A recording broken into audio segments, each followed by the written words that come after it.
ತಿರುಮಲದಲ್ಲಿ ಭಕ್ತಿ ಪರಾಕಾಷ್ಠೆ 116 ವರ್ಷದ ಅಜ್ಜಿಯ ಪಾದಯಾತ್ರೆ ವೈರಲ್. ಕಲಿಯುಗದ ದೈವ ಶ್ರೀನಿವಾಸನ ದರ್ಶನಕ್ಕಾಗಿ 116 ವರ್ಷದ ವೃದ್ಧೆಯೊಬ್ಬರು ತಿರುಮಲದ ಮೆಟ್ಟಿಲುಗಳನ್ನು ನಡೆದು ಹತ್ತುತ್ತಿರುವ ವಿಡಿಯೋ ಸಾಮಾಜಿಕ ಜಾಲತಾಣಗಳಲ್ಲಿ ಭಾರಿ ವೈರಲ್ ಆಗಿದೆ. ಯುವಕರಿಗೆ ಬೆಟ್ಟ ಹತ್ತುವುದು ಕಠಿಣವೆನಿಸುತ್ತಿರುವ ಇಂದಿನ ದಿನಗಳಲ್ಲಿ ಈ ಅಜ್ಜಿಯ ದೃಢ ಸಂಕಲ್ಪ ಮತ್ತು ದೇವರ ಮೇಲಿನ ಅಚಲ ಭಕ್ತಿಯು ನೆಟ್ಟಿಗರಿಗೆ ದೊಡ್ಡ ಸ್ಫೂರ್ತಿಯಾಗಿದೆ.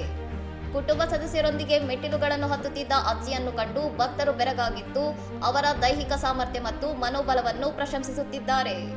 ತಮಿಳುನಾಡಿನವರಾದ ಈ ಅಜ್ಜಿಯು ತನ್ನ ವಯಸ್ಸನ್ನು ಲೆಕ್ಕಿಸದೆ ವೆಂಕಣ್ಣನ ದರ್ಶನ ಪಡೆಯಬೇಕೆಂಬ ಹಂಬಲದಿಂದ ಪಾದಯಾತ್ರೆ ಕೈಗೊಂಡಿರುವುದು ಎಲ್ಲರನ್ನೂ ಮೂಕವಿಸ್ಮಿತರನ್ನಾಗಿಸಿದೆ. ನಂಬಿಕೆ ಇದ್ದರೆ ಏನನ್ನಾದರೂ ಸಾಧಿಸಬಹುದು ಎಂಬುದಕ್ಕೆ ಈ ದೃಶ್ಯವೇ ಸಾಕ್ಷಿ ಎಂದು ಅನೇಕರು ಸಾಮಾಜಿಕ ಮಾಧ್ಯಮಗಳಲ್ಲಿ ತಮ್ಮ ಅಭಿಪ್ರಾಯಗಳನ್ನು ವ್ಯಕ್ತಪಡಿಸುತ್ತಿದ್ದಾರೆ. ಇನ್ನಷ್ಟು ಸುದ್ದಿಗಳಿಗಾಗಿ ನೋಡ್ತಾ ಇರಿ ಸೌರಂ ಟಿವಿ.